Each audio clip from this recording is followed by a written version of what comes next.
एक आदमी नाविक था, नाव वाला था। वो नाव लेकर के, अपनी नाव को लेकर के चला। हर की पौड़ी से उसने अपने नाव की रस्सी, चप्पू पकड़ा और चप्पू लेके चला। रात का समय, रात भर चलता चलता रहा कि थोड़ी हमारी नैया आगे बढ़ेगी, बढ़ते बढ़ते थोड़े आगे पहुंच जाएंगे। पर जैसे सुबह हुई, सूरज उदय हुआ, और सूरज उदय हुआ, आंख खुली, दृश्य दिखा, उजाला हुआ, और उजाले में देखा कि जिस घाट पर वो रात को खड़ा था, उसी घाट पर अभी भी सुबह खड़ा हुआ है।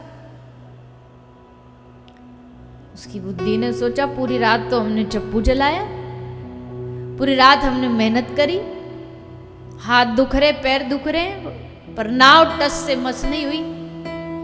क्यों नहीं हुई नाव टस से मस? चप्पू तो उसने चलाया था, पानी भी बह रहा था, फिर नाव आगे क्यों नहीं बढ़ी? क्यों नहीं बढ़ी?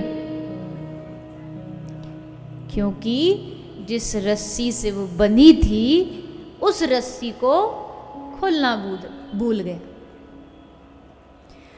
अब यहां 7 दिन चप्पू तो चलाओगे, पानी भी बह रहा है, रस भी बह रहा है, पर अगर 7वें दिन भी जहां पहले दिन खड़े थे वहीं खड़े मिलो ना, तो इसका मतलब है कि वो जो रस्सी तुम घर पे बांध के आए हो ना, उसको खोलना भूल गए हो, उसको खोल के नहीं आए हो, वो वहीं बंधी हुई है, वो वहीं गांठ लगी हुई।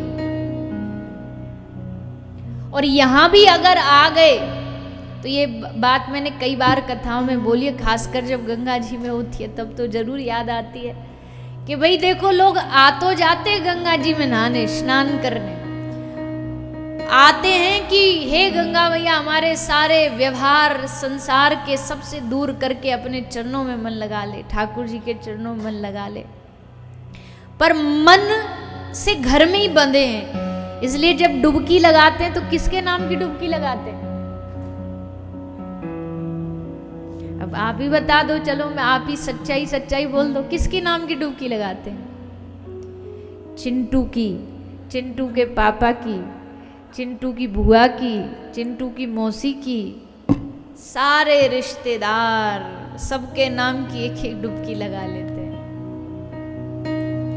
बोले तो अच्छी बात, हाँ अच्छी बात है, ठीक है, तुम किसी का कल्याण चाह रहे हो, पर भैया देखो, पेट तो उसी का भरेगा जो खाएगा, कल्याण भी उसी का होगा जो सुनेगा।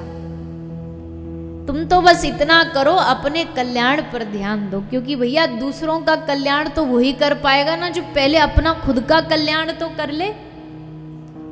अपना कल्याण हुआ नहीं और संसार का कल्याण करने निकल जाए तो कैसे कर पाएगा? जिसके हृदय में ज्योति प्रकाशित होगी, जिसका खुद का दिया बुझा है, वो दूसरे दिए को क्या जलाएगा? पहले खुद का दीपक जलाना पड़ेगा।